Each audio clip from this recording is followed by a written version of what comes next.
Hello, Maurits here. In this video we should continue what we did in last video, where we discovered that if we have some kind of function f of x and we want to find the area underneath that curve that is described by f of x, we could use the antiderivative, basically that we have the area in some way equals to the primitive function plus some constant c. Problem is the constant c, how could we find that? Depends on where we start. But we could use this knowledge to try to find a more general formula to find areas. And if we look at this part, just the primitive function here. Oh, that's, by the way, it's called primitive function also, the antiderivative. If we just look at that part, it will basically give you the area from some point, we don't know really where, to where we are, some value x over here. And we say that the last value there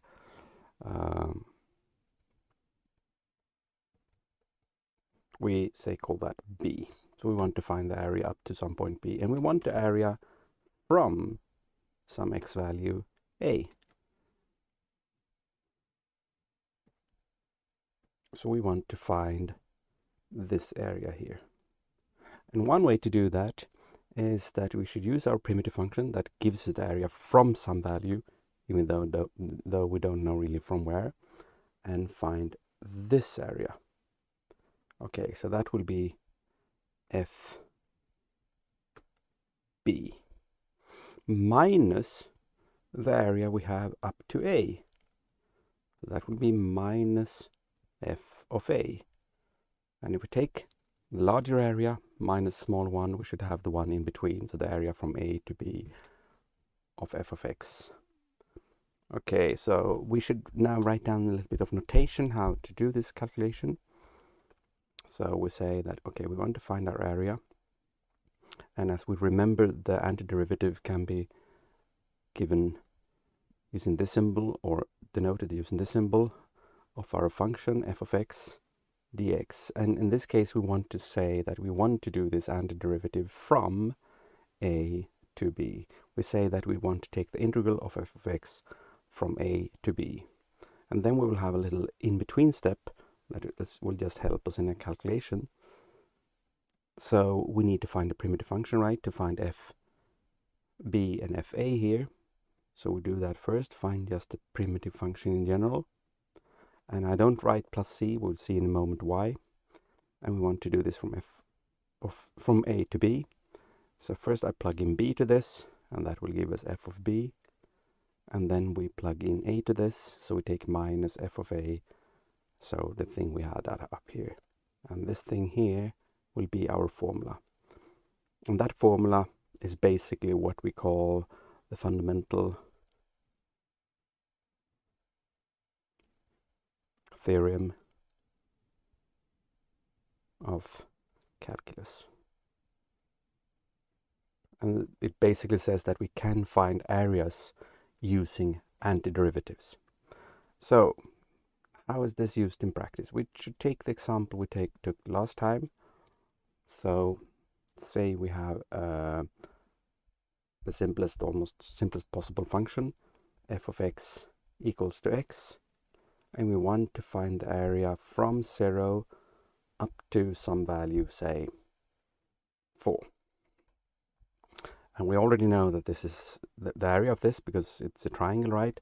So if this is 4 and the y value is the same as the x value, because f of x gives us the y value, so it will have the height 4, and that means that this area is 4 times 4 divided by 2, which is 8. And now we should try to find this area using the formula we have just devised over here. Okay, so we will find the area. We should integrate from 0 to 4.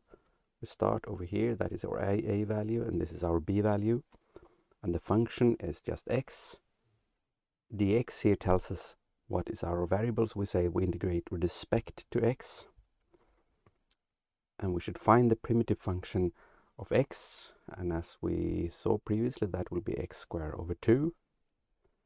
We used the rule that the primitive function of x to the power of n equals x to the power of n plus 1 over n plus 1, and then plus c. And we'll see in a moment why we don't put a plus c here. And since we have what we want to integrate is x, which is x to the power 1, so n is 1. So up in the formula here, n is now 1, so that will give us x to the power of 1 plus 1, that is x to the power 2 over 2 plus c. And we will see in a second why we don't write the plus c here. And we want to do this from 0 to 4. And then I fill in the numbers. So exactly as we had over here. So I first plug in the 4. That will give us 4 squared over 2 minus, and then we plug in the 0. So that will be 0 squared over 2. And if I would have the plus c here, it will be plus c first and then minus c, since we take f of b and then minus f of a, so to speak, the two primitive functions, so, or the two antiderivatives. So they will cancel out anyhow. Anyhow, we can continue now. 4 to the power 2, 16 divided by 2, right? Minus 0, and 16 divided by 2, exactly as we found over previously here on this side over here. Yay, so it works. We should possibly look at a bit more complicated example. So we have the formula up there. Say we have, what should we take? First I write the formula so we have it again.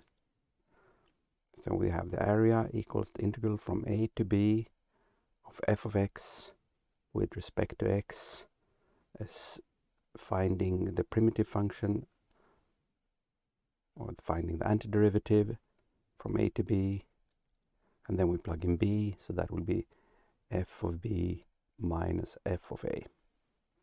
And say we want to find the area underneath, what should we take? X squared from 1 to 2. So this area over here. So the area here should be the integral from 1 to 2 of our function, that is x squared, with respect to x. Then we should find our primitive function, our antiderivative of x squared, and that will be x to the power 3 over 3 from 1 to 2. We plug in 2 first, so that will be 2 to the power 3 over 3 minus, and then we plug in the 1 to the power 3 over 3, and that will give us 8/3 minus 1/3, which is 7/3. We can also write that as 2 plus 1/3. Is this correct? We can check that using our calculator. So if we go in here,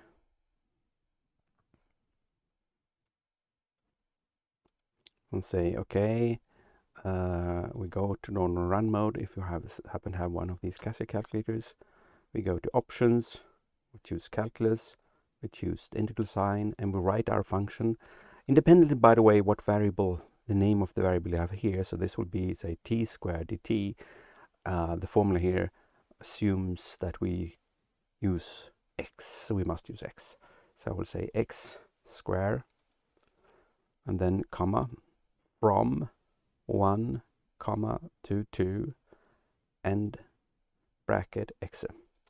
And that is gives us 2.333. So we can see that the answer is 2 1/3. So seems to work fine. So this is basically the fundamental theory of calculus and the formula we got here, and how to use this very, very, very important formula. We should look at more examples in the next video. Thank you.